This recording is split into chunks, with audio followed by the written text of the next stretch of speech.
Welcome to the RAG Podcast, the weekly show where I interview recruitment owners who are prepared to tell their unique story of growth. This is all in aid of helping future and existing recruitment businesses who are looking to do similar things. Now, growth means different things to different people. So by tuning in every week, you're no doubt going to find information that's relevant to you. Hello and welcome back to another episode of the RAG Podcast. On this week's show, I was joined by Stuart Mitchell. Stuart is the founder of a company called Hampton North, a specialist cybersecurity search firm headquartered in the US. He's based in Connecticut, just in between Boston and New York. He's got 3 people and he launched the business in September 2022. So we're only 9 months into his journey.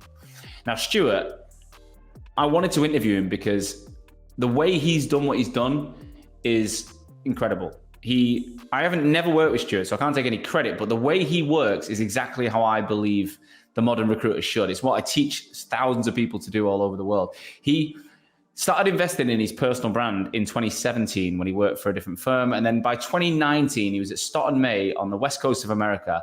And he started to get inbound business to the point where they called it Stuart's Magic Inbox. He was bringing in business all over the world for his teammates. And he started to realize the power of personal branding and inbound on LinkedIn.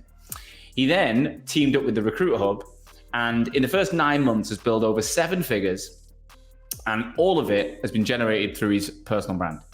He's now at 3 people, and he wants to build a company that is fit for the modern era, a remote first business.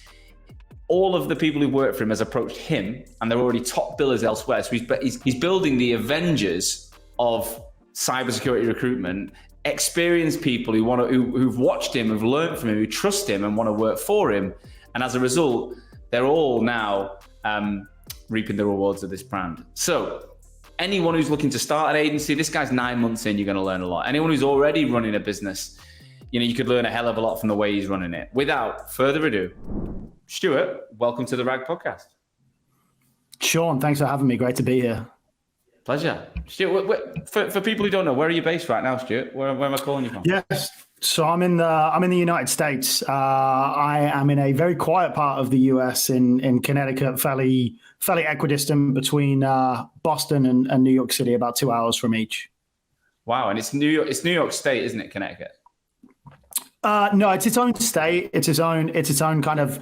It's the second smallest state in the US. It's pretty irrelevant. But yeah, it's its own state between kind of Mass and New York. A lot of people call it the highway between the two, to be honest. Right. Okay. Fair. Well, look, mate, we can tell you're not an American by the accent. So I want to find out all the story of you getting over there. Before we get into it, but for the listeners' benefit who don't know you, just give us the bird's eye view of who you are today and what you do. Yeah, so I run a small search firm. I started my own business in September of 2022. We're now 3 people. We focus exclusively in the cybersecurity ecosystem within the United States. Yeah, so there's 3. Is there 3 of you? 3 of us now. Yeah. Yeah, and to bring you on early on in such 9 months into your journey, people don't expect that from the RAG. But there's a reason I brought you on. And I'm going to tell you, it's because of your personal brand, I'll be honest. When I went out to LA in September, as you were starting, I met the guys at Stuart Mitchell where you'd just left. And when I told them about what I did, they were like, do you know Stuart Mitchell? I was like, no. And they were like, he's the guy to watch from a recruitment perspective who's doing it well. So then I've been following you since. And then obviously you started up with the guys at RecruitHub who sponsor the show, which is amazing. Yep. So 9 months in, how are you feeling? Yeah, pretty good. I think those that know me will always say that I'm always good, never great. I always kind of want a little bit more and always push for more. But in terms of, look, the success that we've had in what's felt like a really short, long 9 months, like I've definitely aged a bit and it's definitely been full on, but feeling really good about how the business is going. There's very late rumors of a 4th joining us pretty quickly, and somebody who's fairly high profile in the security recruitment ecosystem. So really excited about that. But look, in terms of the success that we've had in what is not the easiest market. I mean, it's not 2021 anymore where everybody's throwing checks around. I'm really happy with the progress that we've made so far. Wicked. Well, what I'd like to do is find out a bit more about you before Hampton North, and then we'll get into more of the business, right? So, Yeah. but how did you get into recruitment in general? Like, what's the story there? Classic, right? Fell into recruitment. So I was on my way to a cricket match in the UK. Like I didn't go to uni. I really kind of honestly wasted a lot of intelligence and talent through my teenage years and found myself a little bit lost, kind of working. I think I got fired like 9 times before I turned 21, and a load of like office jobs, temp jobs, whatever. I just couldn't find a home. And this guy who must have been 24, 25, he still works in recruitment actually, shows up in a brand new BMW. And I'm like, Phil, what do you do? Because this is a pretty sweet car. And he's like, I work in recruitment. And I was like, can you hire me? He's like, my friends are actually hiring entry-level folks and this is back when I'm in Northampton, hence Hampton North, and I owe to my hometown. But this was when I was back in Northampton, and, you know, he introduced me to this really local, very low value business, kind of ground it out there. And this is, I guess, back in 2011. So a while back, aging myself a bit, but did a little bit there and realized that the real money was in London and actually international recruitment. So was the first of my friends to move down to London. I worked in SAP recruitment, which again is probably aging myself a little bit, but did SAP recruitment in London back in 2012, which is where things kind of really start. That's when I really started to think about making recruitment a career. Right. And how do you remember the early days? Like, how did you take to it? With a lot of energy and enthusiasm, but I think if you ask the folks who I worked with back in 2012, 2013, 2014, like, would they have expected me to have the success that I've had now? I don't think that they would have. I was decent. I was okay. Yeah. I was never top biller in the UK. I came in a bit cocky and probably didn't back it up as well as maybe I could have.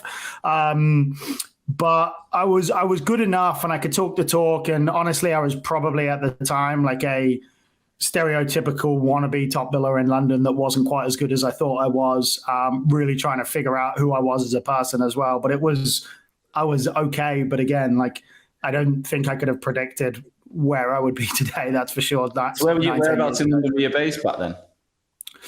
So initially, I worked on Great Portland Street, which is right by Regent's Park, lovely area of town. Definitely not the kind of classic Essex band in the city. Yeah.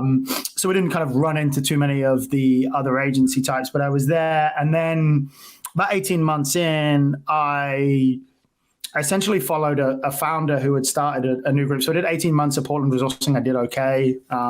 They probably made a bit of money out of me, but they definitely didn't get rich off of me. I followed a founder. I followed Ezra Chapman, had invested in a new company, former founder of Chapman Black, founded Red Commerce. And he's somebody I met early in my journey and saw some potential in me. And he'd started this company he'd invested in this company in Newcastle, actually, Elliott Brown, who are a big competitor of the Frank Group, doing some really good stuff up in Newcastle. And so they tried to talk me into moving to Newcastle, which was a no from me. But I spent a few months up there as I joined Elliott Brown. And essentially, I was kind of telecommuting from Shoreditch way back when. So got to spend some time in the true recruitment hub of London, kind of that East vibe, etc. But very quickly, I think within 6 months, they realized that there was an opportunity for UK people to go to New York City. They had a few people there. They were doing okay. And at the time, I was pursuing a love interest who was also from the US. So there was kind of hey, I think this might work out for you. And again, I was doing okay at the time for Elliott Brown. But then, back in pretty much 9 years ago to this date, not far off, they were like, and this was kind of before everyone else was doing the US thing. There's only a few folks that I know that have kind of been around over here longer, but they kind of chucked me on a plane and were like, go figure New York City out, which was an amazing opportunity for kind of 2.5 years in the game. And they kind of trusted me to do that, which was awesome. What was that like moving to New York when you're from Northampton? Yeah, eye-opening. I loved it. It was the best. I think New York City was just amazing for me in my 20s. I still romanticize about the first time I, came over the bridge from JFK and, walked onto, because the office was on Wall Street. And I was like, this is nuts. Like, what the heck am I doing here? But it was like, I get goosebumps when I talk about it, because it was just the most amazing experience. Yeah. And, it was hard. The first year was a real grind. I was essentially making money to break even, because New York City is not a cheap, where you live in? Cheap place to live. So I lived in New Jersey. I lived in kind of Hoboken, Jersey City. So I definitely wasn't living on Central Park or in the Village or whatever. We got there once things started to work out. But Hoboken's quite first cool, year, pretty cool. Yeah, it was pretty cool. And I think I know some recruiters that live there. But yeah, it was awesome. And my commute would have me walk through the World Trade Center path every day. And so again, just entirely.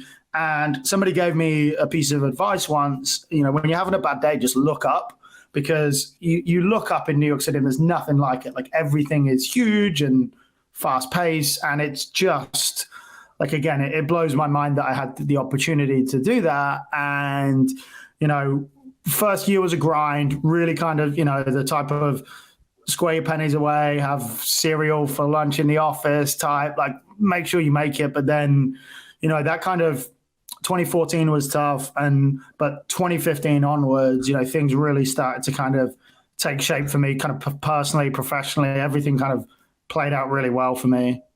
Were you in security recruitment at that time?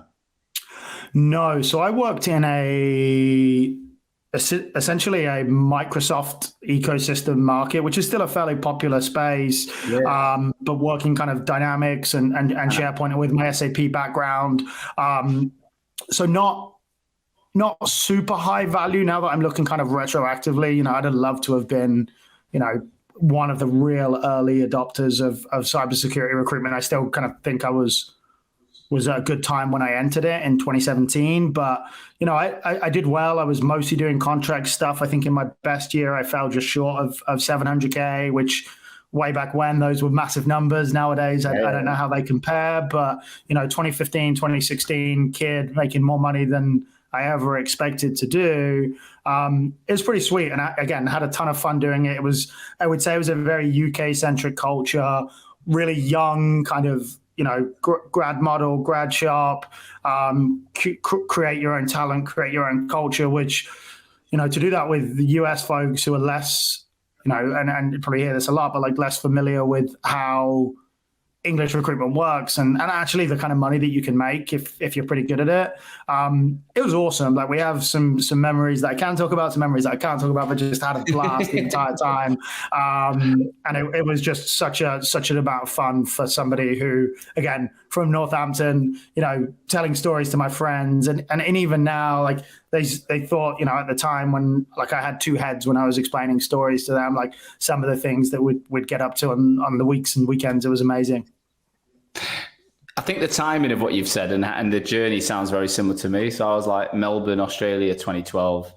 Yeah. 1 minute I'm working as a barista in a coffee shop and I've got a backpack and I'm living in a hostel. The next I'm working in recruitment, and I was all right for 18 months.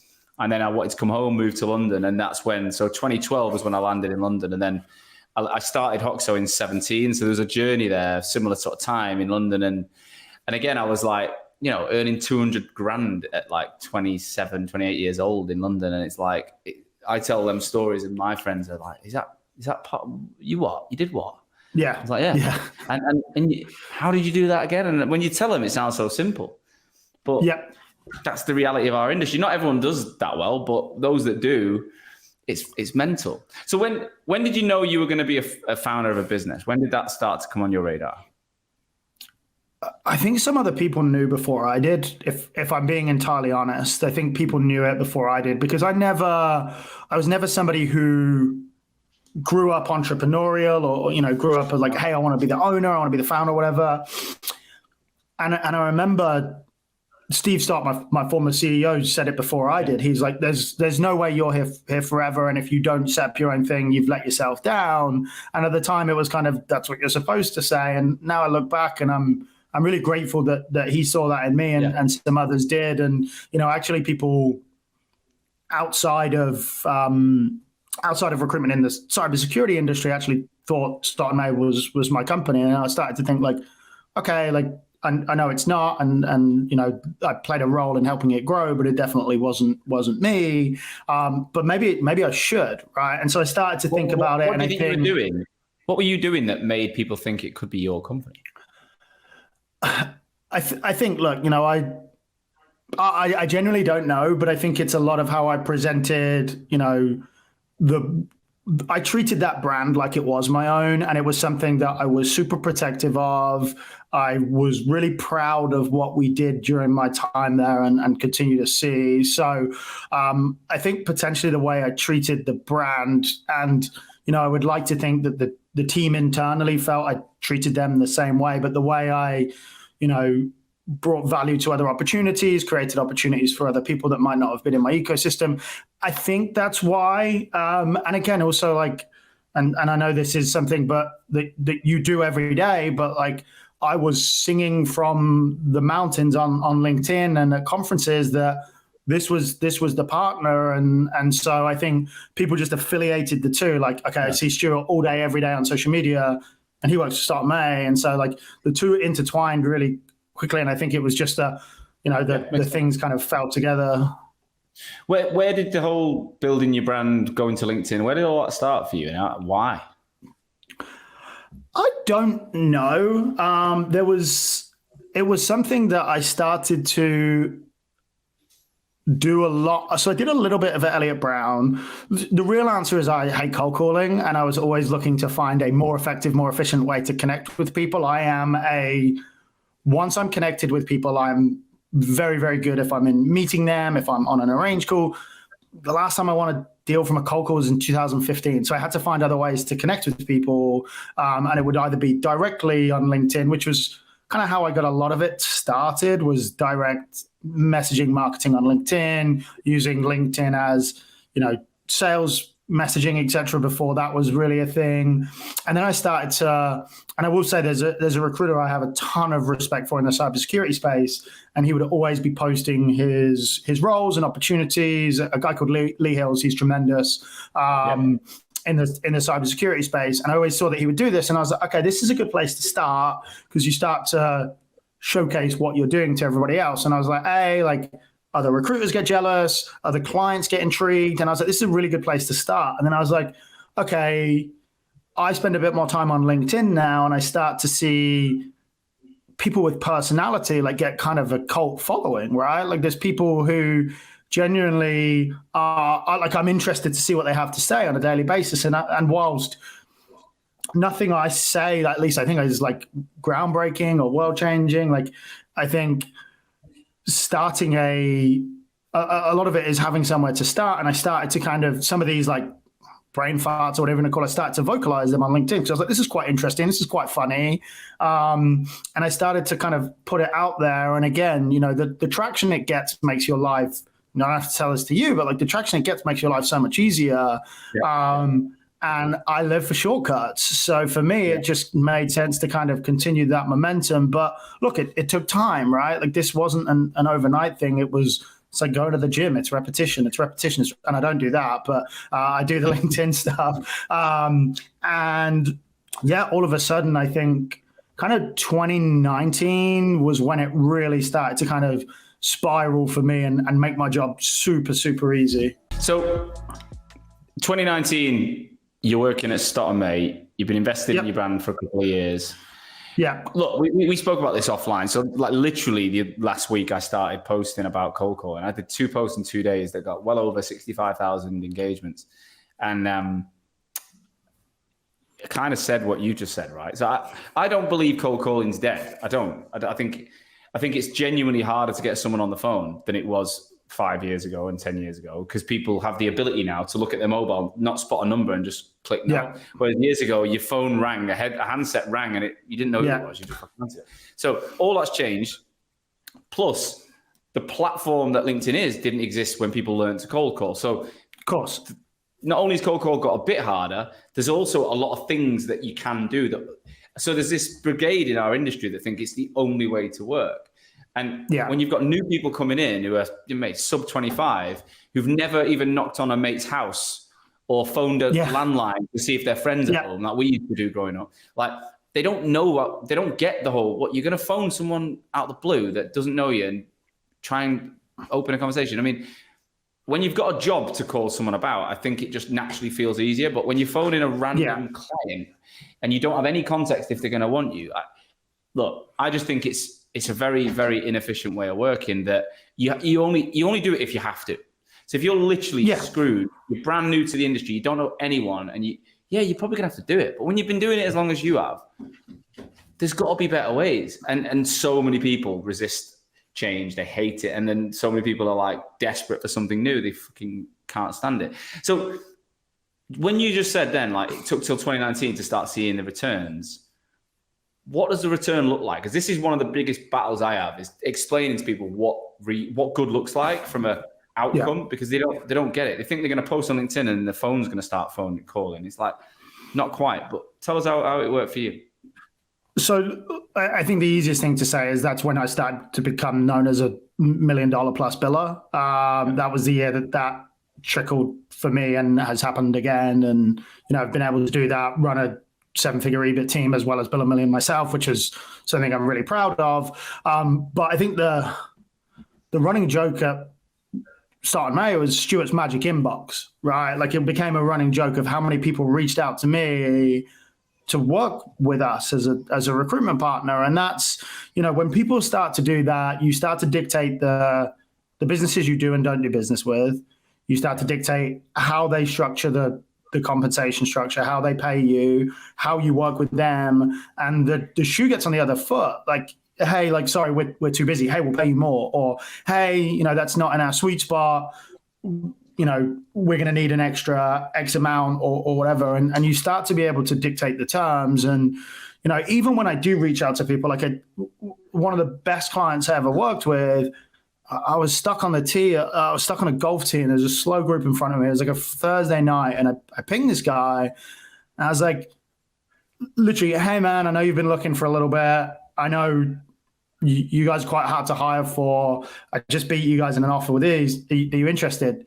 Hey, Stu, yeah, I know you're working with these folks. I know you've also worked with these folks. Let's do it, right? But yeah, so it became a lot easier for bigger businesses. And then when you start with these great names, it just starts to ripple. So a lot of my business was inbound. If I did outbound, my response rate and outbound to me was, hey, you know who I am? Do you need me? Not Stuart Mitchell is a veteran of the industry who was born in none of that jazz, right? Like, it was, hey, should we do this? Like, and that just that's a lot more natural to me. It's a lot more like, I understand my value. You see the value, if you can and can't use me, versus, pushing something down somebody's throat when you might not even be the right partner for them. And so it made life a lot easier for me. And, a lot of that has continued into starting my own brand, because so many people knew who I was and knew to follow, et cetera. It made life a whole lot easier. But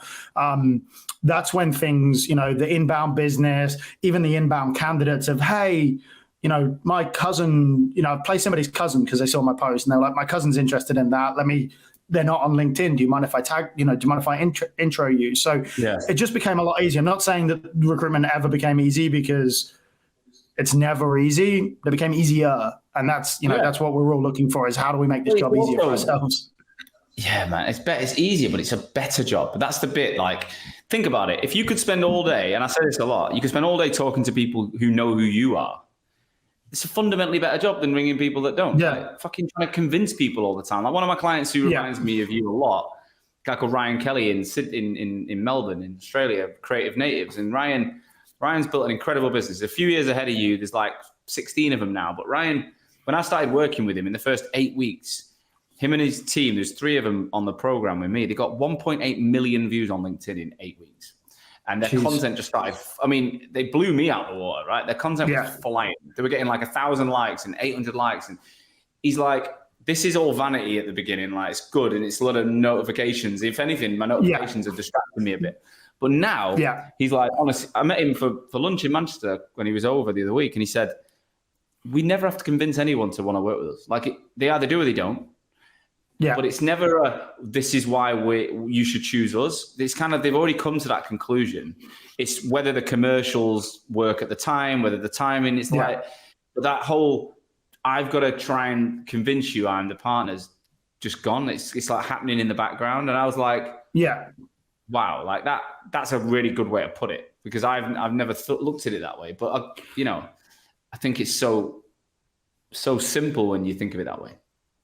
Yeah, and it's weird when I get, very occasionally, if I'm dealing with a hiring manager, they'll throw me into like a talent team or something, and they're like, "So tell me about yourself." I'm like, "Yeah, I don't normally have to do this. So like, this is a muscle I don't stretch very often." Like, I'm good at recruitment. Everybody uses me. Like, I don't know what to say. So it is, normally people have made their decision, and again, like, you don't go into like a car dealership and then say, "Hey, convince me." Like, if you find the car you want, it's not like, "Hey, convince me." It's like, you came here, right? Like, and I get that that's part of it, but like, there's times where I've become like, people have reached out to me and then they're like, you tell me why we should be working with you. And I was like, you called me. Like, I don't need, like, I would definitely like this, but I haven't been hounding you. And I think sometimes that's, particularly with some of these legacy businesses, like, there is that switch, and you end up in negotiations and they're like, "Hey, I need you to compromise here." I was like, but you called me. And it's so interesting when,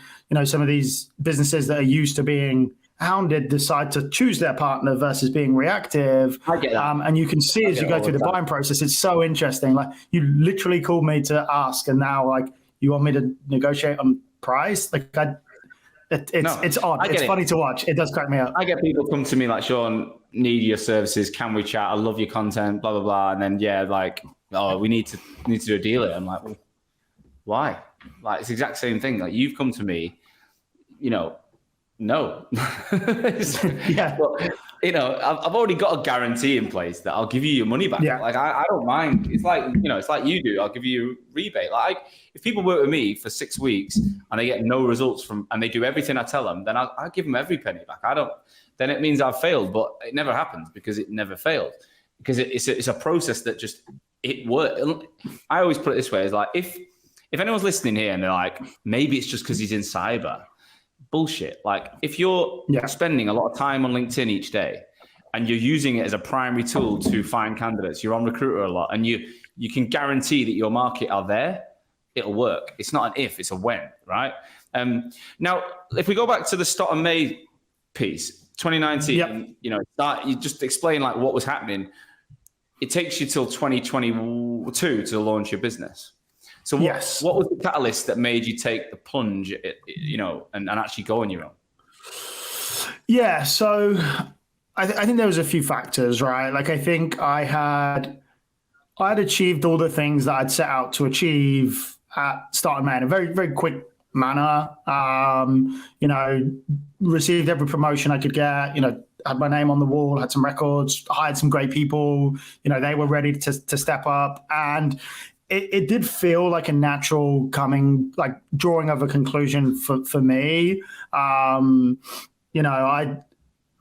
loved every second of it. It was a great place to work. They're a great company with great people. But the higher I got, the more I wanted to do things differently. And I realized that it's not my company, so it's not my place to dictate particularly some of the kind of more, decisions around kind of commercials, etc. So for me, it felt like, hey, sure, if you want to do something differently, like, just put your money where your mouth is and go and do it yourself. So it felt like the right time, at a time where we could kind of separate in a good manner, where my successor was already identified. And so the timing was good. But, I thought you were going to ask a question there, but I just had a vision of like, there's things that I wanted to do differently and wanted to do better. And I think like, not necessarily better either, by the way, like in my mind, better, but not necessarily better. No. But I had my way that I wanted to work. Yeah, please do.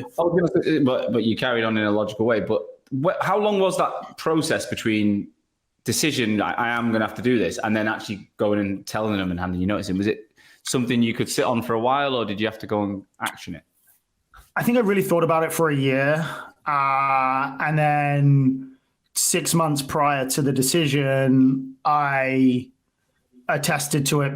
There's a chance that this might happen. So I was like, hey, like, I think I've done everything I can do, unless there's a change for me or a change or whatever. Like it kind of feels like it's going to play out. So I think like when that didn't change, and I don't think it had to, but I kind of had the conversation of, hey, if we're going to do anything, we probably need to change it now. And we didn't. So then kind of, I think I probably knew that I was going to leave at like February, March, maybe even April of last year, when I was like, okay, I'm doing this. Still finished, I would say, like fairly strong, and kind of sprinted to the end. And then, almost I know it was July 31st, I decided to kind of wrap things up after kind of first half of the year. And look, I had some paternity, and my baby was born in between as well. So when did you become a dad? What was that? Yeah, April of 2022. I will say, like, maybe starting a business and having a baby in the first year is not the play. But I will also say that my wife, for whatever success we have this year and beyond, my wife should be in the credits of whatever happens, because she has been very understanding of the role that I've had to play as a business founder, which has been a lot of work. Like, I had my first day off this year, like back at the start of June. Like, it's been tough for her, and so grateful to the role that she's played. I'm confident that she'll see the spoils of war once we're at where we need to get. I'm sure something very shiny or expensive will come her way. But it definitely wasn't easy, kind of balancing the two of being a new dad and being a new business owner. Like, I probably wouldn't suggest that folks follow that part of my journey. I'm interrupting today's episode to talk about our sponsor, Atlas, the only AI-first recruitment platform on the market. Now, imagine you had a genuine assistant following you around, listening to everything you said on the phone or in meetings, and then doing all the admin for you that you don't want to do. Well, that is actually possible now through Atlas CRM. It's the only platform with fully integrated AI, so there's no note-taking whatsoever and no need to buy any additional software. Now, they've got so many amazing features. Specifically, you can search beyond CVs. Okay, so all your interviews are added to the powerful search platform. And if a candidate mentions their experience on the phone or whatever, let's say they use React JS, JavaScript, this will be searchable for you if you use the keyword React. So it's not just searching CVs, it's searching every single communication touchpoint you've had with that person ever. Go to www.recruitwithatlas.com/therag and sign up on that page. All right, let's get back to the show. It is interesting because I always find, like, I started Hoxo when I was just turned 30. I just bought a house. I didn't have any responsibilities. And I genuinely thought, like, in the next few years, I'm probably going to get married and have kids, and it's probably going to be harder. So I just thought, fuck it, let's do it now. And I'm grateful I did. I ended up going through a marriage, a divorce, another marriage, 2 stepkids, and now I've got a baby on the way myself in 3 months exactly. So, I'm grateful that I've got 6.5 years of business ownership before I have a child, and I'm frightened to death of some of the things that are coming. So did that make you wobble at all? Like, when baby born, were you questioning whether you should just stick it out at start of May for another year and just fucking get through that first graft?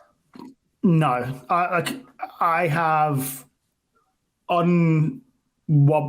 am so confident of my own ability to do this job. And I think that's half the reason I'm good, is that I generally think that whatever the market, I can do this and I can provide for my family. And, I had done financially fairly well out of the few years, and I didn't piss it all away like I did when I was younger. Like, I had a safety net. And one thing I'd say is maybe I hired a little aggressively. Like, I hired in my 3rd month when, I nicked a couple of deals in, and maybe I was a little aggressive there. But no, I never questioned it. And again, like, looking back, there was a couple of grind months, like starting just as the holiday, like November and December is obviously Thanksgiving, Christmas. Maybe, in an ideal world, maybe I started in January of this year and waited out, but there's no ideal world. There's never a good time to start a business. And I think, mentally where I was at, I was ready to go. I was ready to start something new. And, ideally, if I'd have done this in start of 2021, when everyone was throwing money around, like, that would have been great. But, really, really happy and have no regrets of doing it and pulling the Band-Aid off when I did. So did you have a bit of paternity time up until September then? Did you give yourself a bit of June, July, August? I had a bit of April, and with some, I was grateful for that. They're very respectful of me needing some time with Eloise, so was really good. And then I tried to take August out. I broke my hand the week before, which wasn't great. So the last week I broke my hand, so I couldn't play some golf or whatever. And then somebody, when I said I was moving on, I was probably a little bit more kind of confusing about disappearing into a puff of smoke or whatever. And so somebody reached out to me, a private equity company, and they're like, "Hey, we heard from somebody. We know that you're on the market. Can we hire you as a recruiter?" And I was like, "No, this is my plan is to start my own practice in a couple of months. I want to take some time." And they're like, "Oh, because we need to hire 15 security people this year." And I was like, "Okay, well, will you use my firm?" They were like, and this was a London-based private equity company, and actually my dad was in town, and so I was like, "Hey, I can come to London next week and we can talk about this." So they flew me to London, and so I wanted to take a bit more time out, so I ended up taking 2.5, 3 weeks. And this company flew me to London. We did a little bit. It was a bit weird, and decided they took care of my costs, and I did a little bit of consulting for them, but actually they pulled out of the deal. But at that point, I was like, "All right, I'm already back to work. Let's just go." So probably shouldn't have taken that call, and then maybe I'd have taken maybe in October or November as well. But yeah, I ended up only having 2.5, 3 weeks out. So that probably wasn't my smartest play.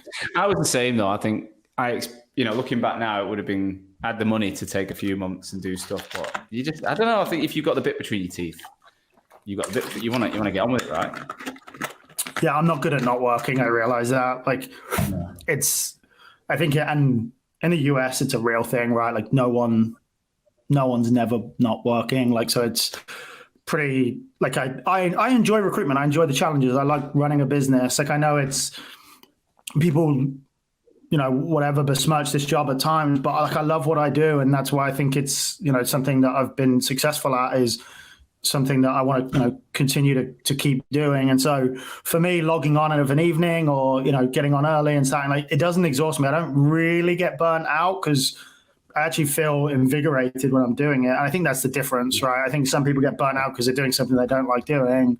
For me, I have such an integration of personal life and professional life. I golf with cybersecurity execs. I drink and have dinner with talent leads. So for me, it's kind of never on, never off. But I like it. I don't know if I would change that. That's a very modern way of thinking. And I'd say I'm very similar. I'd say I wake up every day very happy with what I'm doing. I wake up with I've got a lot to get done. My day to day, I woke up at 6. I was in the gym at 5:30. I was back for 7:15. Quick coffee for my wife as she's getting up. Jumped on a call at 7:30. Because I knew I had a mental day so I jumped on with the prospect at 7:30 till 8:30, dropped the kids at school, back by 9, straight on a call with the whole business. I've been non-stop all day, right? But I've enjoyed it. I feel energy. I don't feel disappointed. Again, if I'd have sat there all day calling numbers and getting rejected and being hitting switchboards, I remember having to work myself up in recruitment every morning at times when I was doing that. I was like, fucking hell, I've got to do that for another day. And again, once I got in front of people, I had meetings, I was brilliant and I loved it, but there was too much. I just remember that I hated that bit. So why did you join the RecruitHub? Why did you work with Edmund? Because I love these guys. They sponsor my show, and I'm not just saying, obviously there's a relationship, but I am genuinely interested to know why you took that decision. Yeah. So I think what I realized is I know what I'm good at and I know what I'm not good at. Operationally, and I have a very strong understanding of how to be an exceptional recruiter, how to hire good recruiters, and how to build a revenue funnel. Really good at bringing revenue. How to actually make that be a real thing in the background, like true understanding of financial models. I understand that if I do a lot and don't spend a lot, I'll make loads, but really understanding financial models, building a website, putting together terms, putting together like EVPs, etc. This is where RecruitHub have really helped me. You throw in a couple of other bits of like some of the like taxation laws in the United States, and I have a built-in accountant, some of the compliance laws, and I just didn't have this. And the way I look at it is, I use RecruitHub, and Edmund's great, and we have a great relationship. I've used him as, to some extent, an advisor for strategic hires that I may make, or directions that I might push the business in, and he's been great, kind of bringing his own ideas to that too. So I've been really, really grateful for the partnership, where it's just like, Stu, go and do what you're really good at, and we'll kind of take care of the rest within reason. And it's just allowed us to go further. And look, obviously there's a cost attached to that, and I understand that, but would I rather have a really great percentage of loads, or all of the percentage of the middle, and I spend my life doing agonizing admin work, which is just not what I enjoy or what I do well. So it made perfect sense to me. And since then, I'm grateful for the network that I have. I think there's different people at different stages with this. And again, I don't think like a lot of people in recruitment. I think I've always kind of, people have said like I'm the most anti-recruitment person ever, but I do realize that there is value to a community, particularly when I'm running into similar problems with hiring, or tool usage, or HR problems, or in terms of like getting clients on board, or anything like that. So I've been grateful for the community that they've built, and it's just made my life a lot easier. And I think specifically when I was a solopreneur, when I was on my own, it was good just to have someone to talk to, because it's those first few months when you are really on your own, like it's a lonely world. So I was grateful for that too. Totally makes sense. I mean, the early days, I was always in a two-way. Well, it was three of us who set Hoxo up, so I was never on my own. But I imagine it's pretty lonely when you start your own business, and there are. Look, they're all simple enough things you could do, but if you can get someone else who's an expert to take them from day one, what impact did it have then? So paint the picture of your earliest time in September, October. What were you actually doing all day? Once like where you would normally be doing all the admin and setup, what were you doing? Selling, like sold a retainer on my third day. So like straight in, like did not mess around, like making money essentially, and making money, shouting from the rooftops, building a brand. But yeah, recruitment. Like essentially recruitment, getting money in the door, getting clients on board, particularly kind of picking up new labels and stuff like that. And yeah, obviously some finesse stuff around kind of long-term values and vision, etc. But 90% of my time was doing recruitment, which is like, that's my go-to, right? That's my crutch whenever things aren't great, or whenever things are, struggling. Like I can always bill, I can always do recruitment. So it was, it felt very familiar. I didn't feel like I was out of my league when I decided to go on my own, because I did everything I used to do. What impact does having a brand have on you, do you think, starting a business where no one knows Hampton North, like you're a brand new name? What impact do you think having a personal brand built before had on that? Everything. Honestly, everything. Like I would not have a 3-person company right now. I would not have done the revenues. Like I have an industry that cheerleads for me, and I get that there's probably people in cybersecurity that don't like me or don't want to work with me or have their own recruiter, but I have enough cheerleaders in my industry and really want me to win. And when you're starting a business, like that is just the most humbling feeling when you have people like, hey, like rooting for you, going to introduce you to whoever, like, let me know how I can help. And so having that brand and having that as almost like a support system when I was out on my own of like, hey, like help this guy out. We want him to win. We'll share, we'll comment, we'll introduce people, whatever, like that. And I will always be grateful for that, and again, like some of the earlier customers of people that, I didn't know and hadn't met, but had been following my journey for a number of years. Like, it was just the most amazing thing. So it honestly, I wouldn't have been anywhere closer. And maybe I could have filled it up with doing 500 specs a week or 100 cold calls a day. But again, I don't know if I'd be where I am today without that kind of network and reputation. No. And this literally was the reason I launched Hoxo, right? Was when I was looking into launching Hoxo, which was the recruitment company.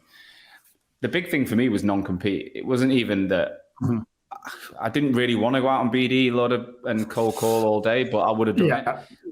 I ended up doing it when I started Hoxo anyway. But the truth was, the non-compete was so tight in a market that I kind of felt like I knew everyone. I didn't, but I felt that way at the time. Yeah. You're billing 700 grand. You kind of think you know everyone.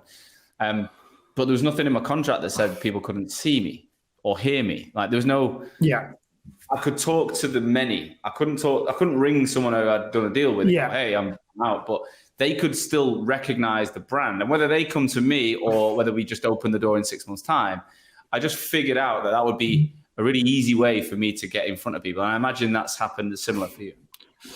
Yeah, I think, look, I made a very big song and dance about kind of opening and sharing like who I was and where I was going. And so that my contact details were easy reach. But I also think, like, again, similar to you, right? Like, you think you know everyone in your industry till you show up at like one of these events and you walk past 100 people and you know two.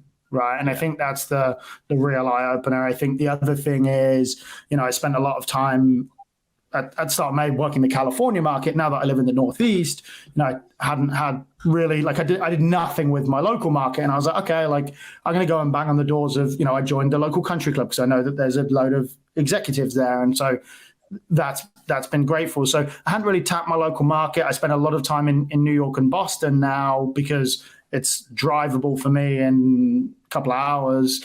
And so, I found that really, really useful. And again, like those 6 months, those old relationships, like, it goes around quicker than you think, right? And all of a sudden, the other thing to bear in mind is the industry that I was having my most success in is at Start May is now in a really bad way, right? Like tech as an industry in terms of like SaaS companies, et cetera, are not doing well. So had I stayed or not, like that business had gone because a lot of these companies are doing layoffs. And so, I realized that cybersecurity is interesting because it exists in so many different industries. It's not just in these like big tech companies like Amazon or Netflix.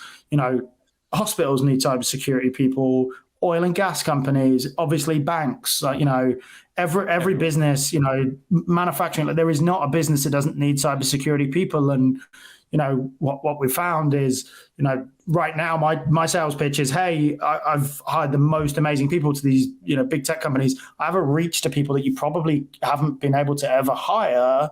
And they've probably never heard of who you are, but now they're a little bit more open-minded because they actually don't want to work for a tech company. They would rather work for, a manufacturing or a military or a utilities, whatever it is. And that's kind of what I'm pitching to people is, the caliber of people I've pitched, and maybe actually 2 years ago, you'd have never been able to get them because they'd have gone to any big SaaS company and been paid a fortune. Now the market's corrected a little bit. People say corrected, people say it's gone down. It kind of just is what it was before COVID. But most recruiters haven't been around long enough in this space to understand that, and they're really struggling. Like, I understand what this is, and it's just a cycle. But that's kind of my value add right now is, look, you may be able to get people that you haven't been able to ever hire. So it's interesting, but having that built-in network and also realizing that it is just a huge old landscape out there. US is huge, cyber is huge, allowed me to kind of figure a few things out for the first 6 months and then really thrive when I needed to. Love it. And you mentioned hiring 3 people. Was it you plus 3 or you including? It's me plus 2 with another offer going out this week. What were the symptoms or what was going on in the business that made you decide to start hiring so soon? Deals and, also just wanting to be around fantastic people. I look around the room and everybody in the business is $1 million biller types, like knows what performance looks like, knows, either via me or via the network, the kind of standards that I'm going to expect here. So I don't have to kind of ram those down people's throat, right? They know who I am, they know what I do. And actually, like, pretty much everybody that I've hired has, targeted outreach to me about an opportunity here and what that might look like. So really grateful that that's happened. But it's all organic growth, right? The invoices are coming in, we're seeing immediate return of investment of, as an example, Ruby, who came over in March, she did 84K in her third week. So all of a sudden, bang, like immediate ROI. So, grateful for that. And that just allows us to kind of continue on the path of growth. But, even in a tighter market, we have a lot going on. We have a lot of opportunity. We have a lot of ground to cover. And, I don't know that I'm in this to have these, huge private equity exits or anything like that. But I also know that the types of business that I want to service, the ground I want to cover, it can't be done in a one-person business, whilst that would probably be a little bit less stressful at times. Where I want to be and where I want to take this, it's just not conducive to be me on my own. And so, I think we're going to build something. We're going to build something it's really hard to get in. Like, we have a really high barrier of entry. Like, I think because we're going to be at least today, I'm not saying anything is ever closed, but we're a remote first environment. We're a small team with low overheads and very high expectations, but lots of autonomy. That's great when things are good, but the high autonomy thing doesn't work if people aren't doing the business.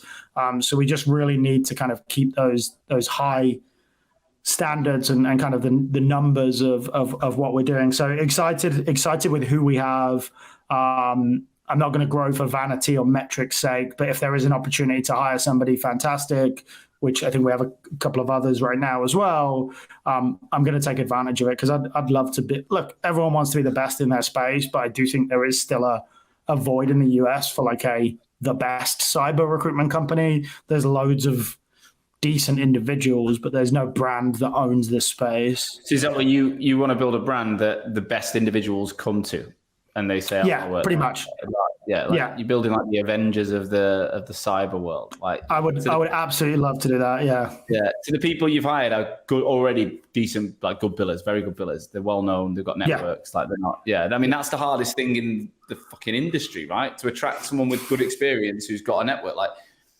So again, your brand has an impact not only on the client side and the candidate side, but it attracts talent too. People want to work for you because they see you, they trust you, they know you're good at what you do, they know you've got a brand, they know you've got a network. If they're turned on by what you're doing, then they're confident that the external market is. Therefore, jumping into the vehicle that you're creating means good news for them as well as you. Yeah. And I'm happy to piggyback some people to the top as long as we all get there together. I got no issues with us kind of riding up the elevator together. But look, I think, who I am on, and I think this is one of the other differences as well, who I am on LinkedIn and socials is exactly who I am to work with and work for. I think one of the things that I'll always say is when I'm selling the opportunity here and what it looks like, I know exactly who I am, but I also know who I'm not.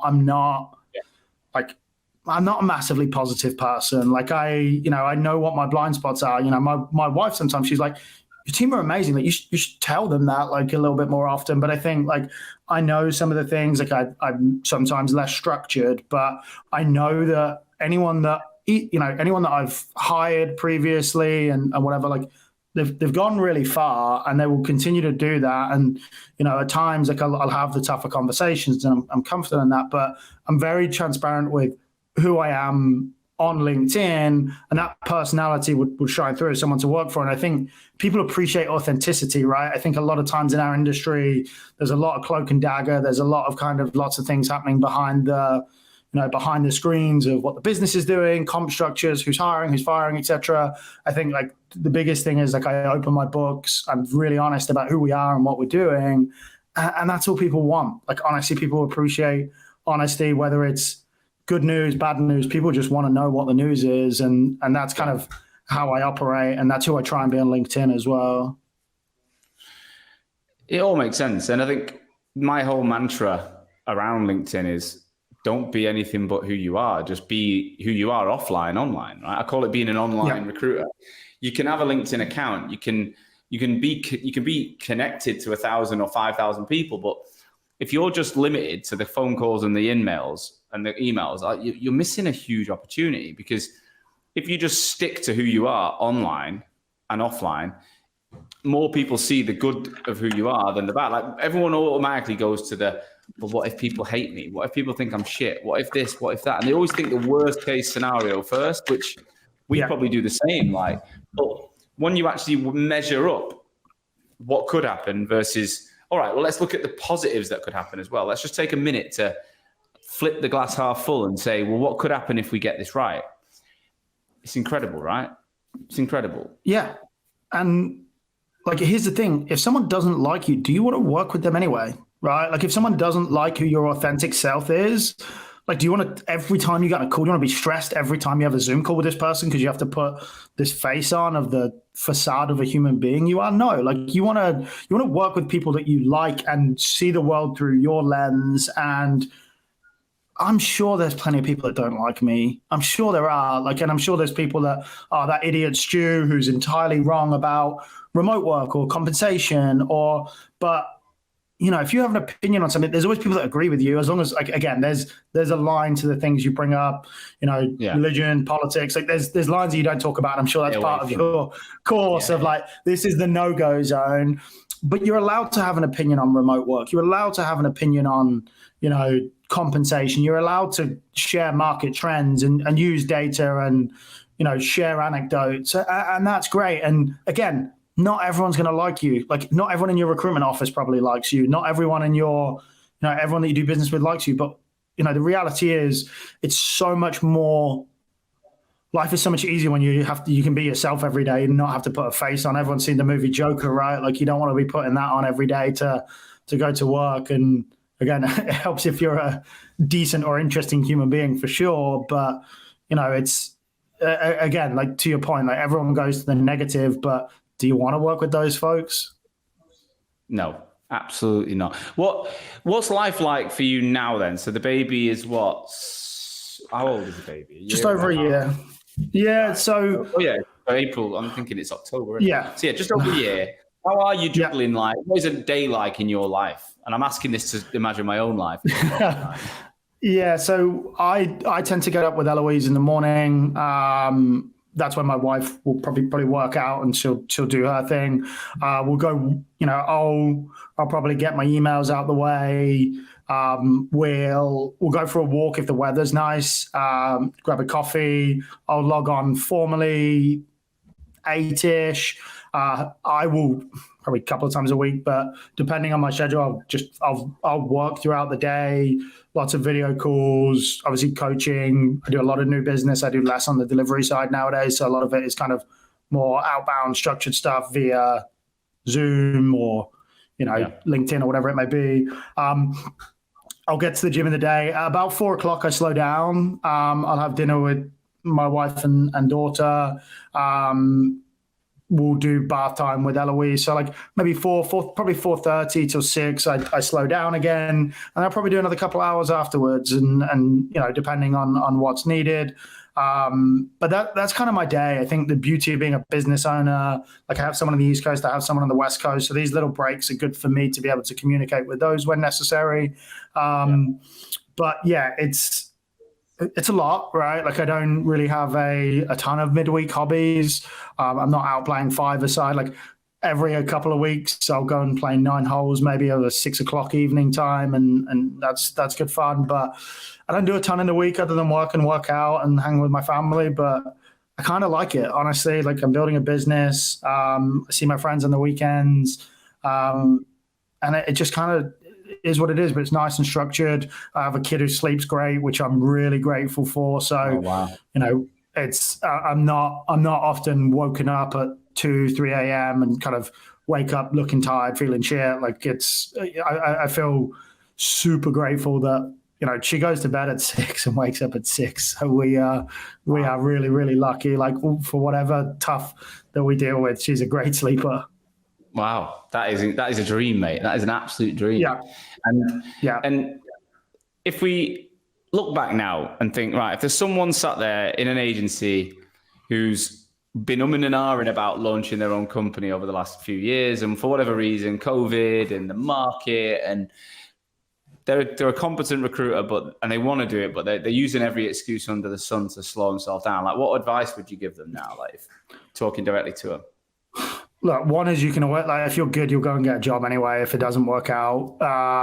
I think what I was grateful for with RecruitHub is they front the first bill. So if it doesn't work out, like, obviously they're taking calculated risks and they don't take everybody on, but they front the stuff. So you're not really like digging too heavily into savings or whatever. So I would say, look, if you're a fairly competent recruiter, look, I also feel like with a down economy, I'm probably expecting less deals of recruitment, like strategic exits over the next coming years. I feel like people are starting those cycles again. And there's always less than people sell you on, to be perfectly honest. Like, every business is going through an exit, and I don't feel they don't. I know every business is targeting it and everyone wants the big payday, but not everybody does it. Most don't, to be honest. I think there was a percentage of like however many do, and it's less than 1% that do it every year. So if you think that's what's tying you back, it's probably not.